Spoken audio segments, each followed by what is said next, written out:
Bismillahirrahmanirrahim. Assalamualaikum warahmatullahi wabarakatuh. Subhanallah, walhamdulillah, wa la ilaha illallah, Allahu akbar.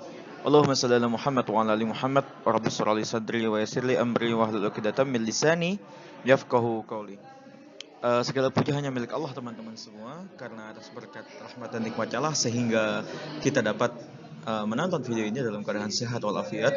Tak lupa juga selawat serta salam tercurah limpahkan kepada uswatun hasanah kita, Habibana wa Nabiyana Muhammad sallallahu alaihi wasallam, yang telah membawa kita dari zaman jahiliyah menuju zaman yang penuh akan ilmu pengetahuan seperti apa yang kita rasakan pada masa sekarang. Baik teman-teman semua, perkenalkan, nama saya Muhammad Fairul Setiawan Aliman. Saya dari program studi pendidikan agama Islam Universitas Muhammadiyah Yogyakarta. Untuk memenuhi tugas mata kuliah media pembelajaran PAI, izinkan saya untuk menyampaikan sebuah materi yang berjudulkan Fikih Ibadah Puasa Ramadan. Baik, langsung saja teman-teman ke slide. Sebelum kita membahas lebih dalam mengenai fikih ibadahnya, kita pahami dulu apa itu pengertian dari puasa itu sendiri, teman-teman.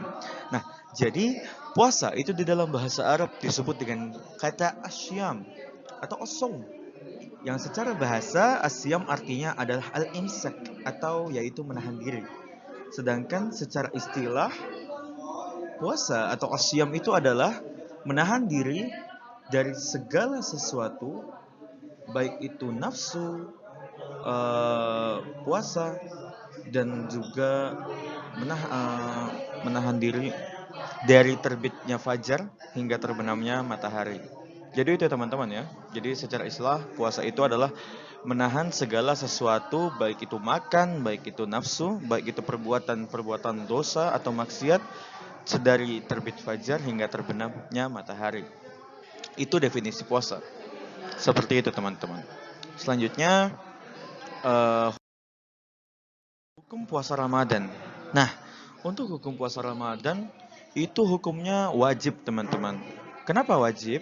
Ya, berdasarkan firman Allah Subhanahu wa taala dalam Quran surah Al-Baqarah ayat 183. A'udzu billahi minasyaitonir rajim. Ya ayyuhalladzina amanu kutiba alaikumus siyamu kama kutiba alal ladzina min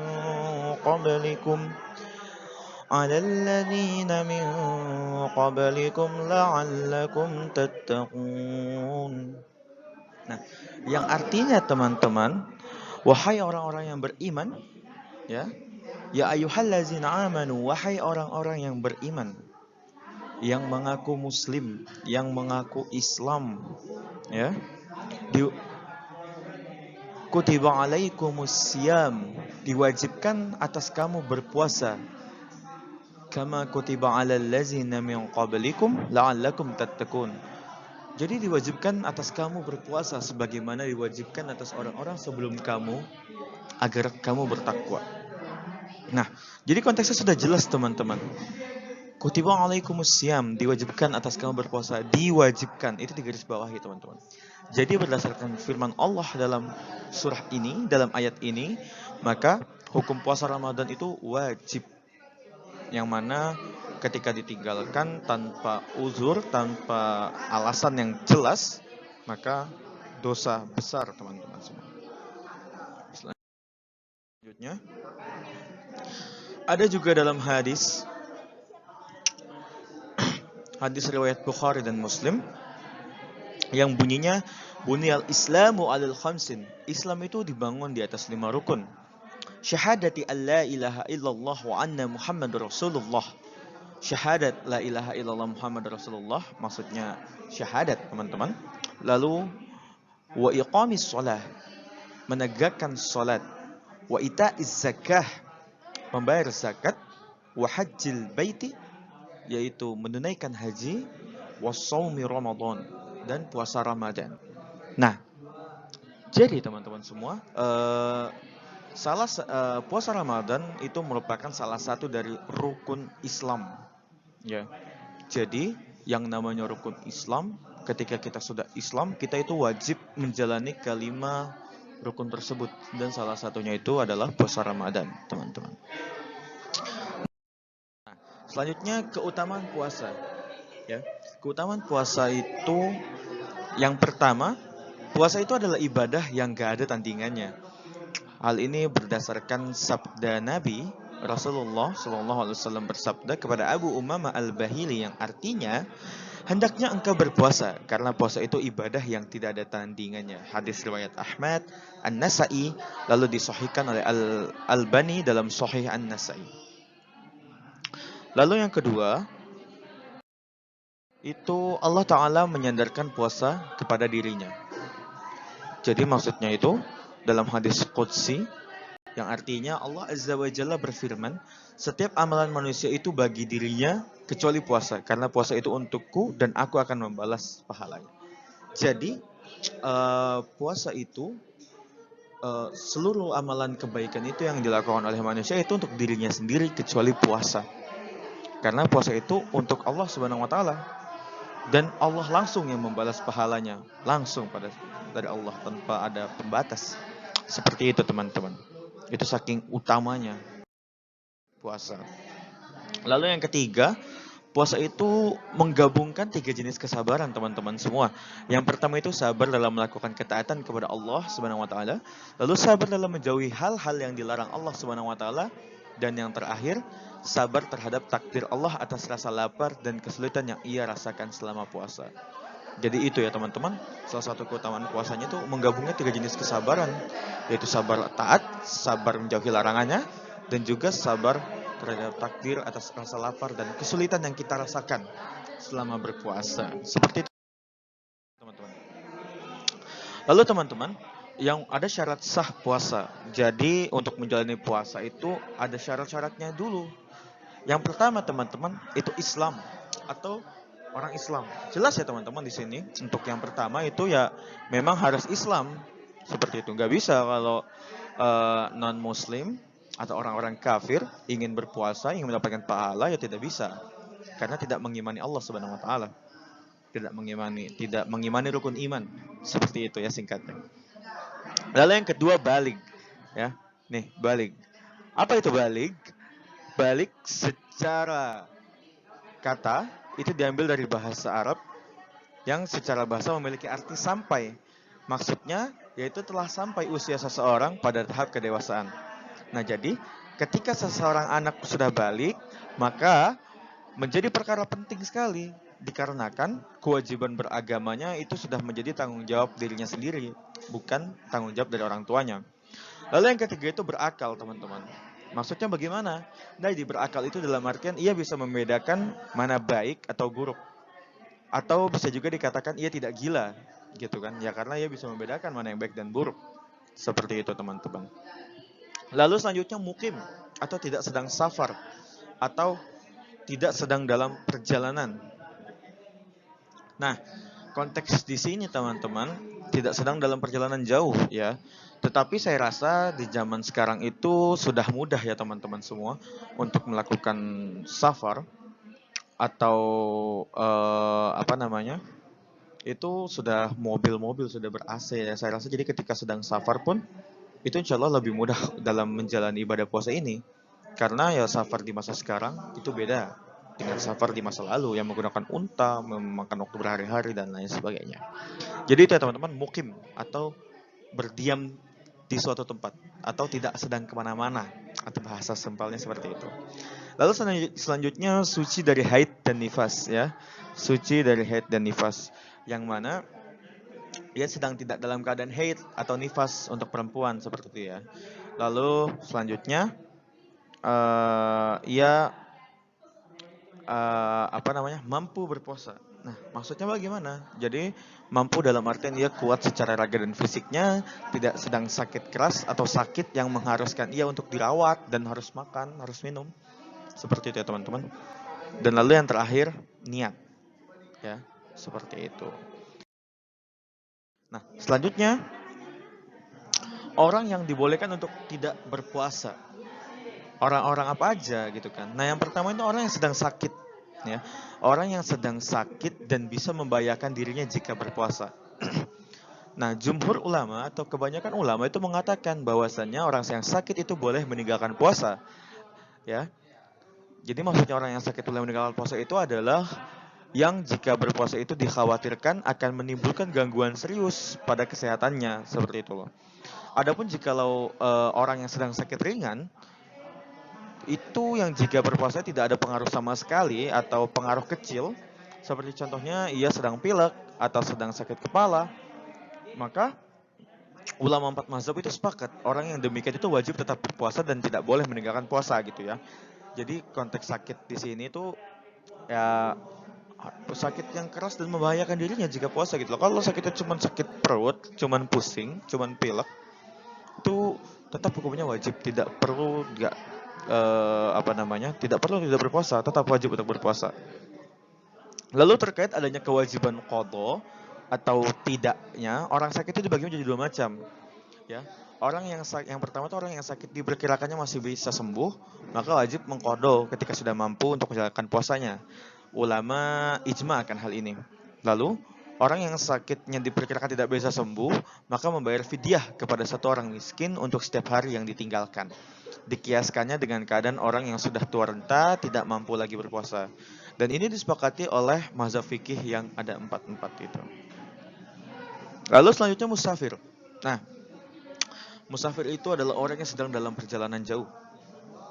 Ya, orang yang bersafar itu boleh meninggalkan puasa Ramadan.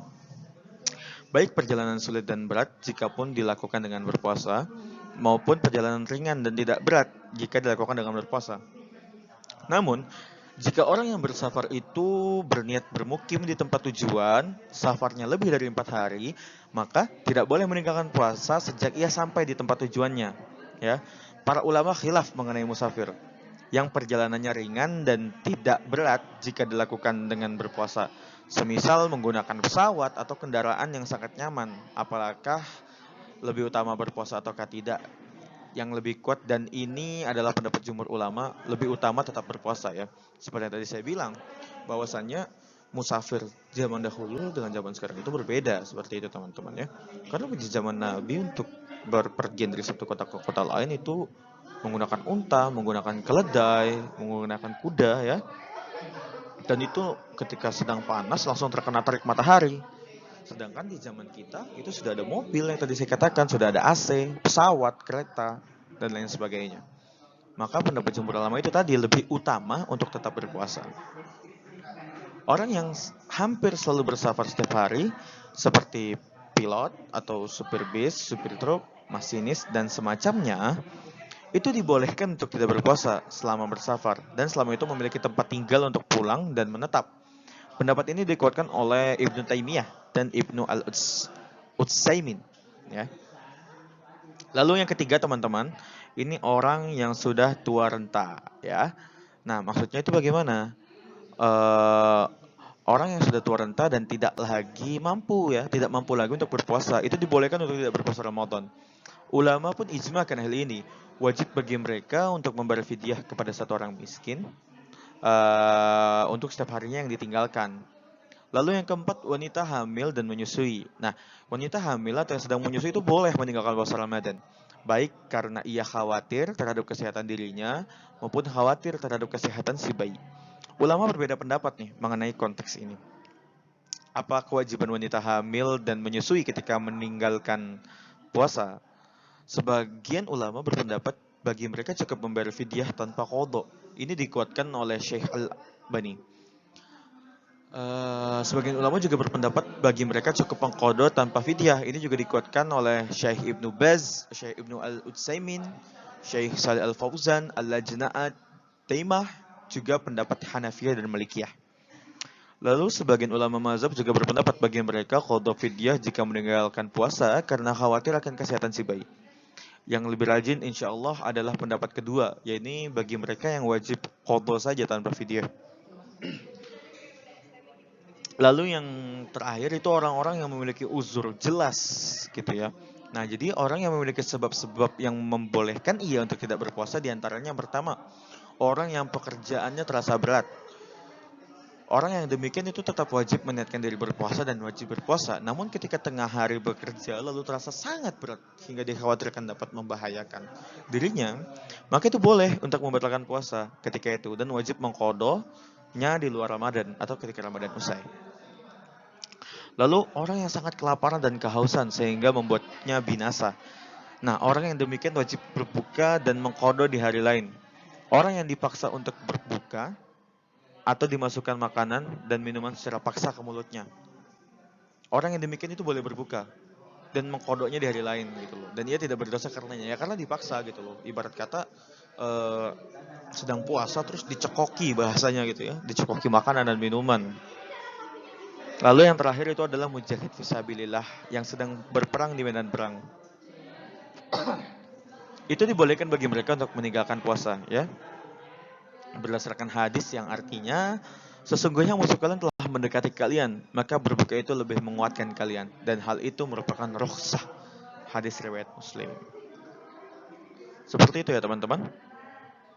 Lalu selanjutnya hal-hal yang dapat membatalkan puasa.